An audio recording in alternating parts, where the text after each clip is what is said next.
విజయవాడలోని శ్రీదుర్గా లేడీస్ హాస్టల్లో ఉంటున్న 17 ఏళ్ల ఆయేషా అనే అమ్మాయిని అర్ధరాత్రి సమయంలో తల పగలగొట్టి బాత్రూంలోకి ఈడ్చుకెళ్లి మరీ అత్యాచారం చేసి చంపేశారు. ఈ అమ్మాయిని చంపింది ఈ ఫోటోలో కనబడుతున్న 21 ఏళ్ల ఈ కుర్రాడే అని అరెస్టు చేసి జైల్లో వేశారు. కానీ 8 ఏళ్ల తర్వాత ఇతను ఏ తప్పు చేయలేదని మళ్లీ విడుదల చేశారు.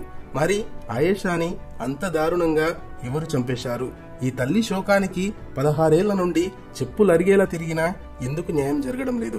గుంటూరులోని తెనాలి పట్టణానికి చెందిన శంషాద్ బేగం మరియు ఇక్బాల్ బాషా అనే దంపతులకు 2 కూతుళ్లున్నారు. వీరిలో పెద్ద కూతురే ఆయేషా మీరా. ఈ అమ్మాయి విజయవాడలోని శ్రీదుర్గా లేడీస్ హాస్టల్ అనే ప్రైవేట్ హాస్టల్లో ఉంటూ అదే సిటీలోని నిమ్రా కాలేజ్లో బీఫార్మసీ ఫస్ట్ ఇయర్ చదువుతోంది. ఈ హాస్టల్లోని ప్రతి ఫ్లోర్ లో ఒక హాల్, ఒక బెడ్రూమ్ మరియు కిచెన్ ఉన్నాయి. హాల్లో అయితే 4 అమ్మాయిలు, కిచెన్ లో 2 అమ్మాయిలు, బెడ్రూమ్ లో 2 అమ్మాయిలు ఉంటున్నారు. ఈ అమ్మాయిలంతా దాదాపుగా కాలేజ్ స్టూడెంట్స్ మరియు దూర ప్రాంతాల నుండి వచ్చి జాబ్ చేస్తున్నవారు. ఆయేషా హాల్లో మరో 3 అమ్మాయిలతో కలిసి ఉండేది. అయితే డిసెంబర్ 25న క్రిస్మస్ హాలిడే అవ్వడంతో తన ఇంటికి వెళ్లిన ఆయేషా 26th రోజున మళ్లీ హాస్టల్ కు వచ్చింది. అయితే ఆ రోజు ఆయేషాతో పాటు ఉంటున్న 8 మంది అమ్మాయిల్లో కేవలం 3 మాత్రమే రూమ్ కి వచ్చారు. వీరిలో 2 అమ్మాయిలు కిచెన్ లో పడుకున్నారు. ఆయేషా మాత్రం ఒక్కతే హాల్లో పడుకుంది. మరుసటి రోజు ఉదయం 5 గంటలకు కిచెన్ లో నిద్రిస్తున్న అమ్మాయి టాయిలెట్ కి వెళ్లడం కోసం నిద్రలేచింది. చీకటిగా ఉండడంతో లైట్స్ ఆన్ చేసి హాల్ వైపు నడిచింది. కానీ అక్కడున్న సీన్ చూసి ఒక్కసారిగా షాక్ కి గురై గట్టిగా అరిచింది. ఆ అరుపుకి తన పక్కనే ఉన్న ఫ్రెండ్ తో పాటు గ్రౌండ్ ఫ్లోర్ లో ఉంటున్న హాస్టల్ వార్డెన్ మరియు వాచ్మెన్ పరిగెత్తుకుంటూ పైకి వచ్చారు. వారికి బెడ్ పై ఉన్న ఆయేషా కనబడలేదు. కానీ ఆమె బెడ్ మొత్తం రక్తంతో తడిసిపోయింది.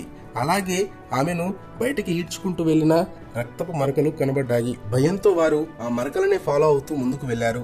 అలా బాత్రూమ్ వరకు వెళ్లి డోర్ ఓపెన్ చేశారు.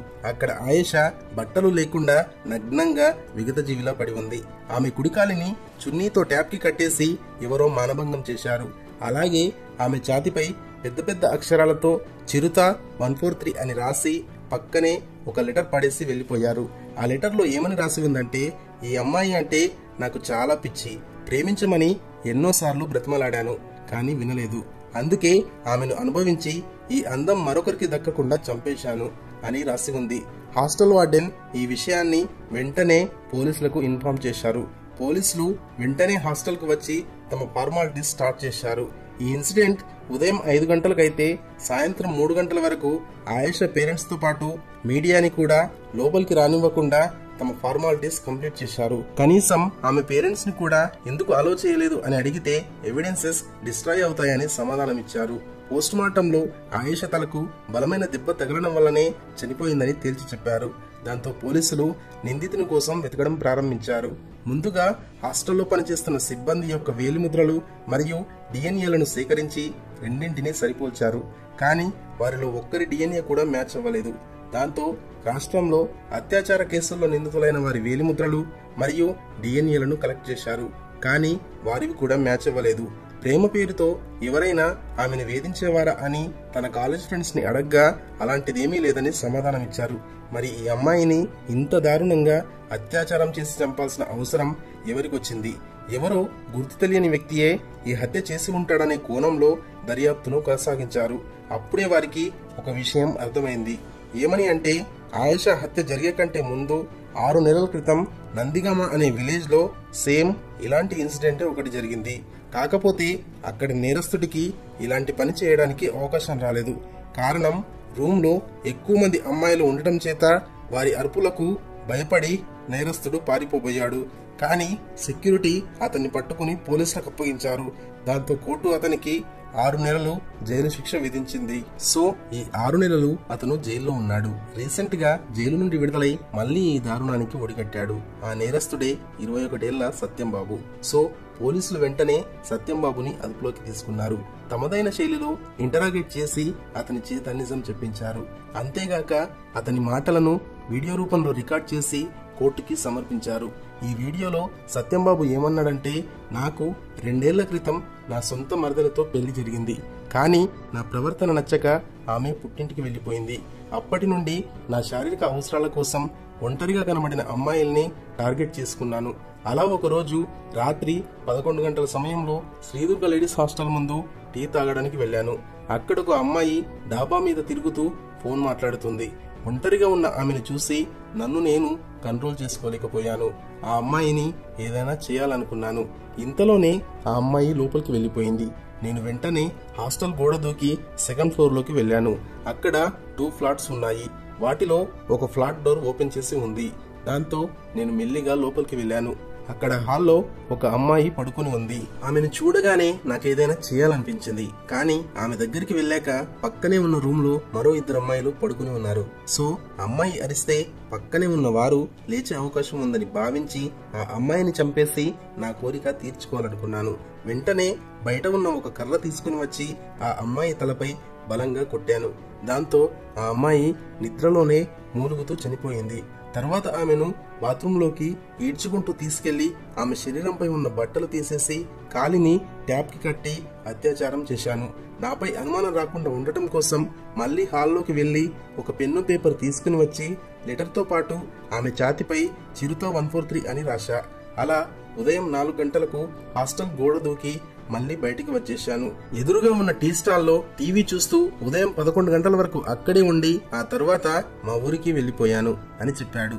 పోలీసులు ఈ వీడియోని కోర్టుకు సమర్పించారు.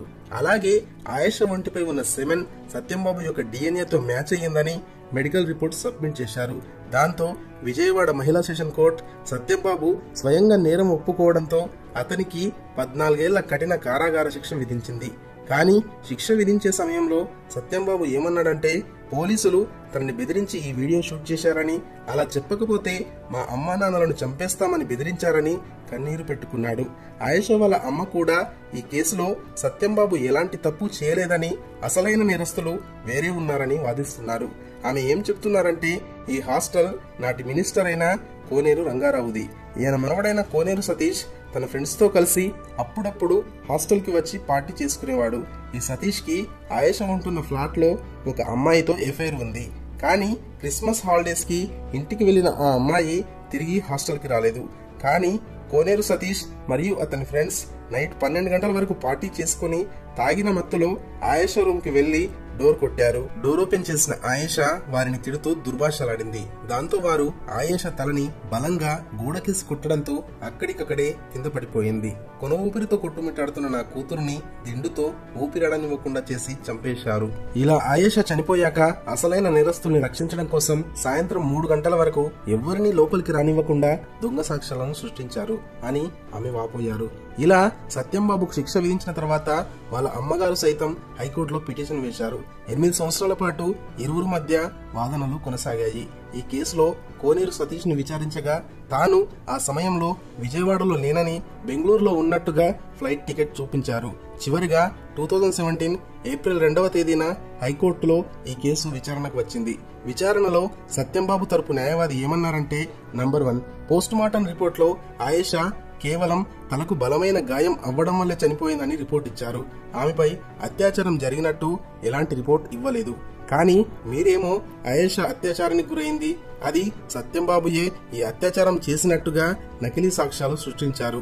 అసలు సత్యంబాబుకి శృంగార సామర్థ్యం చాలా తక్కువ అని అందుకు సంబంధించిన మెడికల్ రిపోర్ట్ ని జడ్జి గారికి సమర్పించారు.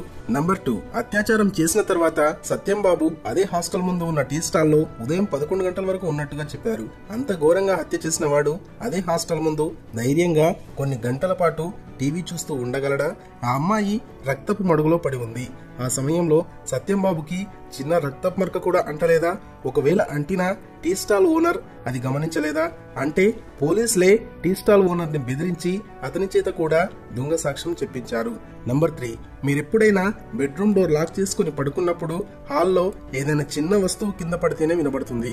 ఈ సంఘటన జరిగినప్పుడు కూడా ఆయేష పక్క రూమ్ లో పడుకున్న 2 అమ్మాయిలకు ఎలాంటి వినికిడి సమస్యలు లేవు. పైగా వాళ్ళ రూమ్ కి డోర్ కూడా లేదు.